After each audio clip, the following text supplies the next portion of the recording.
Salaamaaleykum mbokk internet yi yéen di faral di seetaan Vital TV la chaîne qui vous présente tout ce qui est vital chez vous tey nag di mercredi le 12 août 2020 tombeek anticipé de philosophie comme ni ngeen koy gisee sax ñu ngi nii devant le lycée Taïba ICS de Mboro fas yéene reporter leen tout ce qui se passe ici donc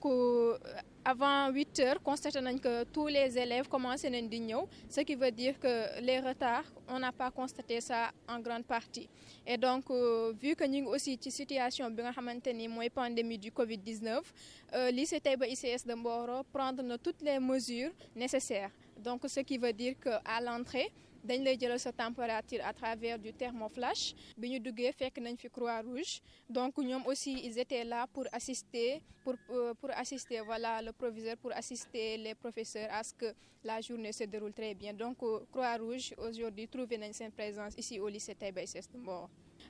Après aussi il y a tout ce qui est gel hydroalcoolique tout ce qui est madar justement pour respecter li nga xamante ni les règles édictées par la loi et donc suñu weesoo loolu ñu gis que ni élèves yi entré nañ pour respecter aussi li nga xamante ni mooy règlement bu xamante ni ministre bi teg na ko mooy que ni éviter tout ce qui est téléphone portable tout ce qui est sac su entrée lycée bi juste ci poste de garde bi élèves yi déposé nañ seen sac et que veillé nañ à ce que benn élève du dugg avec un matériel benn élève du dugg avec un feuille donc dugg nañu sans matériel sans feuille ñu ngi ci seen salle yi commencé nañ seen épreuve yi donc mën nañ rappeler que ni tout ce qui est mesure jël nañ ko actuellement on peut dire que au lycée Taïba ICS de Mboro épreuve yi ça se déroule de façon très bien et que ñu ngi souhaiter aussi bonne chance aux élèves yi nga xamante ni présenté wu nañ aujourd'hui pour suivre l'épreuve d'anticipé de philosophie 2020 donc dinañ dugg gis proviseur waxtaan ak moom laaj ko ay questions dinañ dugg aussi waxtaan ak censeur waxtaan ak professeurs yi nga xamante ni teew nañ fi pourquoi pas sax surveillants yi nga xamante ni ñu ngi surveiller en plus aussi après l'épreuve dinañ jël quelques élèves poser leen question comment s'étaient déroulées les épreuves est-ce qu'ils l'ont trouvé abordable etc. donc ce qui veut dire que lépp loo xamante ni dina xew tey ci lycée Taïba ICS de Mboro dinañ leen ko reporter présenter leen alors dans quelques instants dinañ dugg ci biir lycée Taïba ICS de Mboro. waaw monsieur Diop ñu constaté que ni ren ñu ngi ci situation boo xamante ni mooy Covid-19 ñu gis ni que élèves yi la majeure partie xaw nañ tiit xaw nañ stressé wu pour épreuve yi donc yow est-ce que en tant que professeur est-ce que les élèves sont psychologiquement prêts pour suivre épreuve yi. man ci sama xalaatu bopp jàpp naa ni amul kenn ko pare que ce soit élève ou professeur administrateur personne n'est prêt amul ku ci xamante ni bii pare nga pour faire l'examen dans de telles conditions donc ça c'est mon avis personnel. S'agissant des élèves ñun li nga xam ni moom moo ñu war mooy dalal seen xel pour que xam nañ examen bi dina am ñu def ko ci niñ ko war a defee yàlla jàppale leen ci jàmm ak salaam voilà. léegi ñoom avant ñuy dem suivre épreuve yi est-ce que gis ngeen élèves yi waxtaan ak ñoom dalal seen xel wax leen aussi que tout ira bien motiver leen. dalal nañ seen xel bu baax a baax dalal nañ seen xel parce que ñun amuñu lu ñuy tiit wala lu ñuy ragal ci li ñuy def seulement li ñu manqué mooy temps lañ amul pour def li ñu war a def lépp xam nga mbër aussi boo koy waajal pour mu dem ca làmb ja war nga ko entraîner ko ba mu wóor ni la yow entraîner nga sa mbër mais ñun li nga xamante ni bii war nañ ko def nañ ko ba fi nga xam ne fa la ñu war a mën a yem foofu lañ mën a yem parce que même 2 jours avant il y a des cours de philosophie yu ñu doon def fii ci école bi donc programme bi jeexul tout ça donc ñun loolu du suñu devoir du suñu rôle aussi suñu rôle mooy ñu jàngale li ñu jàngale nañ ko ci nit ñi ko jàngale loo fañ ca mën a yem fa la ñu yem waaw la ci des nag mooy sa élève moom boo ko jàngalee ba école tëj da nga ko war a réconforter ni ko l'examen va se dérouler très bien et que nga ñaanal ko yàlla mu admis ci jàmm. ñu ngi lay jaajëfal bu baax a baax monsieur Diop ci disponibilité bi. man maa leen di sant di leen gërëm merci. waa actuellement ñu ngi fii ci biir lycée Taïba ICS de Mboro ci introduction bi maa ngi leen doon wax que ni tey ci biir lycée bi sax gis nañ fi présence Croix-Rouge ñaar ñi ma dendal ñii ñoo fi représenté Croix-Rouge tey. lan moo waral seen présence tey ci biir lycée Taïba ICS de Mboro. ñun dañ fee ñëw au nom de la Croix-Rouge ñëw fii tey lycée pour sensibiliser booy dimbali waa lycée bi tamit ci lavage bi ak takk masque bi ak gel yi lépp pour booy mën a respecter distance bi comme ni ko ministre bi waxee rek loolu moo fi indi suñu teewaay fii quoi. waaw ñu gis ni que li ministre bi wax aussi porter de masque ci obligation yi la bokk est-ce que élèves yi ngeen doon jëlal température constaté nga ni que ñoom ñëpp porté nañ seen masque. waaw actuellement moom élèves yi respecté nañ lépp fu mu toll nii dañuy takk masque bi correctement kenn du leen ko wax bu ñuy dugg balaa ñoo dugg dañ ko takk te bu ñu ñëwee kenn du leen wax ñu raxas ndax xam nañ li ñu war a def dañu ñëw ñu defal leen savon bi ñu raxas seen loxo yi ba mu set soog a mën a dem ci saal yi. donc est-ce que aussi seen présence ci lycée bi tey c'était une obligation. waaw ministre bi au début daf ko waxoon ne na Croix-Rouge àndat kii élèves yi dimbali leen ci école yi ñu mën a respecter gestes yi depuis lors bi ñu tijjee école yi ba léegi Croix-Rouge moo ngi fi chaque jour dafiy ñëw. waaw tey ñu ñëw ci lycée bi mu tombeek anticipé de philosophie bi ñuy dugg aussi ñu constaté que y a des dispositions qui ont été prises ñu bëgg a xam rek épreuve bi nan ngeen ko préparer ici à l'intérieur du lycée. waaw maa ngi leen di gërëm di leen sant dispositif bi ngeen gis daanaka du lu bees parce que dañ nekk ci contexte de crise depuis la reprise des enseignements xam dañu jëloon ay dispositions pour ñu respecter mesures barrières yi fexe ba élèves yi mën a jàng ci conditions yi gën ak sécurité bi mat moo tax ngeen gis dispositif de lavage des mains thermoflash bi ak yooyu yëpp li ci changé mooy ñun élèves terminale yi rek la ñu yoroon bëriwuñ ñun 315 candidats la ñu am mais jury bi yëpp 336 candidats la moo tax bi épreuve anticipée bi jubee ñu xool ne dañu war a renforcer dispositif bi bu ngeen xoolee dañu ubbi ñaari portails yi mais dañu bëggoon fexe ba candidat buy dugg ñu jaarale ci thermoflash bi nga raxas say loxo ñu vérifier ndax sol nga sa masque ensuite ñu vérifier ndax yoroo téléphone boo xoolee ci biir daanaka dara beesul parce que élèves yi depuis bi ñu commencé début juin noonu la ñuy def parce que dañu nekk ci contexte de crise. et aussi du ñàkk ci ñoo xamante ni stress bi psychologiquement ils se disent que programme yi jeexul est-ce que aussi avant ñuy ñëw passer épreuve yi rassurer nañ leen mettre leen dans des conditions qui leur permettent ñu suivre épreuve yi dans des conditions normales. waaw léegi am na prof yoo xam ne ñàkkul ñuy waxtaan ak élèves yi parce que échanger naa quelques profs mais xam nga prof moom boo yoree élève bu bac bi jege da nga ko war a armer moralement te yaakaar naa ne prof yi def nañ ko am na ñu ma si discuter ñu waxtaan ak élèves yi wax leen ni ñoo aborder épreuve yi ñu war a garder seen calme bañ a stressé wu bien que situation bi difficile na mais ñëpp la difficile du ñoom rek du Mboro Sénégal yëpp la bu ñu jàpp ne c'est un cas particulier loo xam ne ñoom rek la dal ñëpp la dal ni ñeneen ñi adapté noonu la ñu adapté wu c'est une situation exceptionnelle dañuy fexe ba gérer situation ba génn seeg jàmm mais yaakaar naa rek stress bi ni ñu ko fi ñu ko toogee mun na fa bañ a àgg parce que élèves yi am nañ temps préparé wu xam ne bac bi mois de septembre lañ koy def épreuve anticipée yi 12 août lañ koy def xamoon nañ ko léegi loolu temps boobu na leen may ñu préparé wu xam ne ni mu daan demee du demee noonu et psychologiquement di leen xaw a dooleel tuuti. Voilà, est-ce que aussi à l'intérieur actuellement en tant que proviseur ñu ngi veiller à ce que mesures barrières yi soient respectées aussi bien par les enseignants que par les élèves. Voilà kooku dañ siy veiller bu baax parce que même utilisation salle yi ren dafa changé am na salle yoo xam ne bac moom suñu leen utiliser li ñu naan soxla salle daawul bëri mais comme dañoo tas élèves yi pour avoir le moins d'élèves ay lim yu néew si classe yi moo tax ñu utiliser maximum de salles une trentaine de salles presque léegi looloo ko waral mais loolu yëpp c'est pour que ñu mun a respecter distanciation bi suñ kéemtalaay kàttan bon masque yi moom tout le monde di veille parce que moom xalaatuñ sax élève candidat dugg si école bi sans sol masque xalaatuñ ku nekk si biir salle doo sol masque léegi moom loolu moom ñu ngi siy veille li ñu mën bon ñu ngi raxasu am nañ ay gel ak yooyu yëpp pour secrétariat bi yooyu yëpp li ñu si mën daal ñu ngi koy def mais yaakaar naa de côté boobu suñu xel xaw na dal xaw nañ anticiper jël toutes les mesures qu'il fallait pour ñu mën a respecter autant que possible les mesures barrières. Voilà aussi ñun aussi constaté nañ ko mais vu que épreuve générale bac bi c'est à partir du 2 septembre est-ce que aussi mën nañ jàpp ni que même le jour du bac ça va se dérouler et c'est dinañ continuer de prendre les mêmes dispositions. waaw incha allah on va tout faire parce que c'est le même dispositif avantage yi mooy épreuve anticipée bi daf ñuy permettre ñu paramétrer centre bi def suñu réglage yëpp parce que configuration bi daanaka du changer soo xasee ba régler salle yi régler surveillance yi yëpp ak plan de surveillance yi boo ko respecté si boo ko xasee ba def si épreuve anticipée philo bi après même schéma bi da ngay reconduire boo ñëwee si bac général bi léegi li des mooy vérifier ndax produit yi mat na on en a en quantité suffisante te loolu amuñu si problème de ce côté là xool dispositif lu ñu war a renforcer ñu renforcer waat parce que nombre de change ce sera toujours 336 candidats. ñu ngi lay remercier di la jaajëfal. D'accord jërëjëf.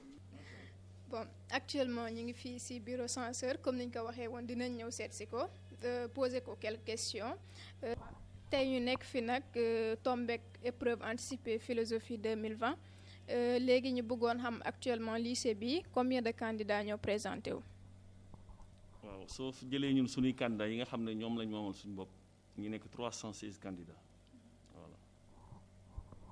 léegi ci 316 candidats yooyu il arrive souvent que ñu constater que y a des absences est-ce que ren lycée bi enregistré na ay absences. enregistré nañ ñaari absent waaw. léegi ren aussi ñu gis que ni ñu ngi ci coronavirus mu bousculer complètement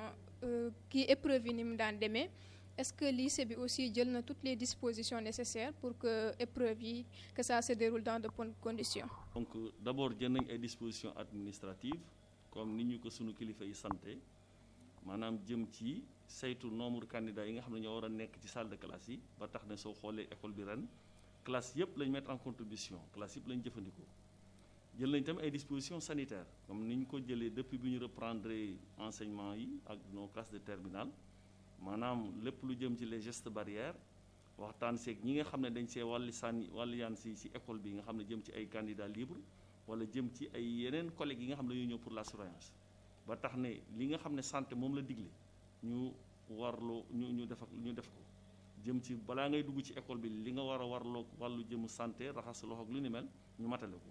au niveau tamit ci superviseur bi ak ñi mu àndal ñu mettre leur à leur disposition ay gel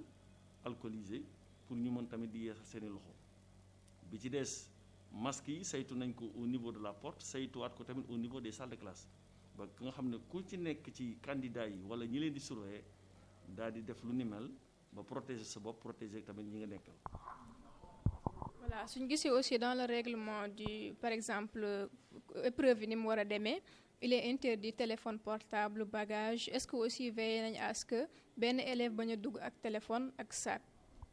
waaw loolu nag moom maanaam da nga ci tàggat say gone laataa muy ñëw ñun école bii man damay tere portable même bu examen am ñi ngi jóge tamit ci ay composition renouveler nañ tamit loolu taf ko ci école bi war ne portable moom dañ koo tere rawatina nag baccalauréat ñëpp xam nañ ne léegi Sénégal fi mu toll ak outil informatique fi mu toll donc dañ ko war a vraiment tere nañ ko léegi nag ngir gën a dimbale gone yi ndax dañuy fàtte comme ni mag ñuy fàttee buntu principal bi proviseur mi ngi fi woon buntu secondaire bi maa ngi fi woon ñuy saytu seen saag yi saytu seen poste di leen fàttali ne téléphone kenn war ko fi indi wax leen tamit ñi nga xam ne candidat libre ak lu ni mel ku ko fi indi nga yóbbu ko ci poste de garde bi nga dénkaane ko. voilà ñu ngi ci lycée Taïba ICS de Mboro constaté nañ que chaque année day produire d'excellents résultats léegi ren ñu nekk ci période de crise toog nañ 4 mois yoo xamante ni jànguñu est-ce que ren sentiroo leen ni que quelque part résultats yi mën na baisser. waaw loolu moom c'est au niveau national xam nga élève bu jóge ci vacances moom nga ñëw mu jóge ci condition vacances nga tàmbaleeg moom mel ni kuy nekk ci milieu de l'année xam nga dina métti ci ñoom métti na tamit ci enseignants yi nga xam ne dañu toogoon 3 mois ñëw war a reprendre le bout du fil donc ñëpp am nañ ci tiit waaye nag suñu borom mën na cee def sutura ndaxte ñun li mu baaxoo ci école bi mooy waajal suñu bopp waajal suñu candidat yi nam mate ndaxte soo xoolee wax dëgg yàlla conditions yëpp réunir na on a un bon manager le proviseur on a de bons professeurs suñu candidats yi tamit macha allah te boo xoolee tamit ñaari weer moo ñu dese woon ci école muy tëj tabbal nañ ci ñaari weer nga xam ne léppoon ci professeur bi ñu defee réduction des programmes gis nañ ne ñoom daanaka bi ñu ñëwee mataloon nañ seen programme nañ fi nekkoon rek di réviser kon dëgg la am nañ dëgg ay problèmes yu ci am waaye mën nañ ci am yaakaar nag mën nañ ci am yaakaar ndaxte programme yi mat na te ñi leen ko war a jàngal tam def nañ ko ni ñu ko war a defee donc li si des ñu ko teg ci loxo yàlla. ñu gis que ni vu que ñu ngi ci épreuve anticipée c'est sûr que élèves yi après dinañ seetaan vidéo bi léegi yow ban moo nga leen di wax pour épreuve générale bac parce que bac bi ça regorge beaucoup plus de matière juste ban conseil nga leen di lancer pour le bac général. waaw conseil bi ñuy lancer candidats yi mooy comme conseil bi ñu d'habitude doon lancer rek d'abord on doit jamais conjuguer le verbe se décourager bi ci des ñu xam ne situation yi doon am ak bii am na lu ko wuutale mais xam ne moom yàlla noppi na ci ñëpp beneen bi moo di ginnaaw ñoom jox nañ leen leçon yi ñu leen war a jox leen ko ni ñu leen ko war a joxee li ci des mooy ñu jàng leçon yi ni ñu ko war a jàngee te bañ a découragé wu te bañ a tamit surmené wu. Donc surtout le problème bi élèves yi di am mooy di jàng ba au-delà de minuit jëm kaw c'est une période de mémorisation loolu yàlla da ko def ngir sa yuq bi sa yuur bi am lu mu téye du pour jàng pour nelaw la boo demee nag ba 4 heures du matin mën ngaa yow jàng li nga bëgg a jàng kon li ñu leen di ñaax moo di nañu réviser correctement leçon yoo xam ne jotoon nañu ko jàng ñu jotuloon jàng nag ñu daal ciy tàmbalee jàng mais bi ci des qu'il se donne assez de temps pour dormir maanaam élève lu mu néew war naa nelaw juróom-ñetti waxtu loolu dafa baax seen yuur baax seen période de mémorisation li ci des nag moom ñu bàyyi ko ci loxo yàlla nit da ngay def la war nga xaar nag suñu borom mu jox la sa wërsëg waaye foog nañ ne daal ñi leen war a tàggat nañ leen ñi leen war a encadré nañ li ci des ci ñoom la des. ñu lay jaajëfal bu baax censeur ci disponibilité bi. bon ñoo ko gisandoo depuis 7 heures ba léegi ñu ngi fii ci biir lycée Taïba ICS de Mboro recueillir nañ avis personnel yëpp yi nga xamante ni il se trouve ici actuellement il est 10h23 donc ce qui veut dire que élèves yi ñu ngi ci biir salle yi ñuy composé ba léegi suñu génnee rek dinañ tàllal micro laaj leen comment est-ce que les épreuves s'étaient passées abordable na nan lañ gisee épreuves yi incha allah ce sera dans 2 heures de temps. épreuve d'anticiper philosophie bu bac 2020 nan nga gisee épreuve yi. waaw épreuve yi ni ñu ko gisee y a des choses yoo xam te ni gis nañ ko mais y a des choses yoo xam te ni gisuñu ko comme boo xoolee esthétique bi du genre yooyu dañ ko enlevé woon ci programme mais à la fin bi ñu ko xoolee ci biir comme commentaire bi boo xoolee moom la ñu jox mais le reste daal am na comme état bi am na programme boo xam te ni la majeure partie des élèves ñu terminé wuñ ko mais aussi boo xoolee gis nañ ko mais premier sujet bi daal c'était abordable pour ñi nga xam te mooy l'ensemble des élèves puisque boo xoolee moom moo ngi wax philosophie en général. De toute façon ñun ñu waroon a def yëpp def nañ ko gaa toog nañ lu mat 3 mois 4 mois am nañ lu nu gàllankoor ndax 4 mois yooyu yëpp ñu toog jànguñu woon philosophie mais par la suite état bi obligé na wut dañuy jàngaat bi ñu jàngaatee nag si la ñu indi date bi di le 12 août pour ñu mën cee def anticiper philo bi mais ni ma ko gisee daal mooy c'était abordable élèves yi bu si concentré rek. yàlla dina def li gën daal ku ci war a am moyen daal di nga ci am moyen daal. comme que lycée Mboro bi aussi am na élèves yu xamante ni arabe la ñuy def fii la ñuy defee seen anticipé de philosophie juste ñu laaj la nan nga tudd sëñ bi. man maa ngi tudd Maodo Malick Mbaye. Maodo Malick Mbaye tey ngeen ñëwoon def si épreuve anticipé philo yi nan nga gisee épreuve yi. épreuve bi de moom wax dëgg yàlla moom sant yàlla rek mais tane na ndax wax dëgg yàlla leçon yi ñu jox daanaka mel na ne xaw nañu koo préparé avant et en même temps ginnaaw choisir la tamit soo xoolee daanaka mën nga ni. soo kiiyee soo defee effort tuuti daal moom mën nga see génn. est-ce que avant ngeen di ñëw tiitoon ngeen du fait que terminé wu leen programme bi. non loolu moom mënul ñàkk du fait que comme que da nga war a jàng programme quantum horaire bi tamit nga war koo respecté te terminé woo ko di nga xaw a tiit tuuti mais une fois que nga ñëw xool copie bi l'essentiel mooy nga def li nga war a def rek le reste moom ça va venir incha allah s'il plaît à Dieu. parce que boo dee gisee nii. prof yi doon duggee ci classe yi daal moo doon gaaw pour donn programme bi rek jox na ko noonu mu gaaw jeex sa bu fekkoon na crise bi amul woon kon ni ñu waroon a déggee leçon yi ak ni ñu ko waroon a jàng dina am temps jàng ko noonu mais crise sanitaire bi tax na ba leçon yi ni ñu ko waroon a jàngewuñ ko noonu prof yi tamit temps bi ñu waroon a joxe ci explication yi joxewuñ ko ci loolu daal dina tax ni moom élèves yu bëri tiit ci anticiper philo bi. waa tiitoon naa moom parce que parewuñu woon programme bi desoon nañu ay domaines yoo xamante ne dafa guñ ko woon mais ba ma ñëwee gis ni dafa jox nañ ñu sujet ci domaine 1 après sama ma assuré wu daal. est-ce que ci biir salle yi bi ngeen di dugg respecté ngeen mesures yi ak distanciation sociale. waa respecté nañ ko kay respecté nañ ko andi nañ ay masque gel yaa ngi foofu aussi arsu nañ tamit suñu loxo yi balaa ñuy dugg ci salle yi. waaw mbokk internet yi defe naa ni ñoo ko gisandoo xam naa ni suñu constaté sax environnement en dehors du lycée nu mel ñu xam ni que épreuve d'anticipé de philosophie yi jeex na donc mën nañ jàpp ni que ça a été réussi dans l'enceinte du lycée de Mboro juste que ñu ngi souhaiter aussi bonne chance à tous les candidats di leen wax que ni ñu concentré wu parce qu'il y a le bac général qui va arriver dans moins d'1 mois.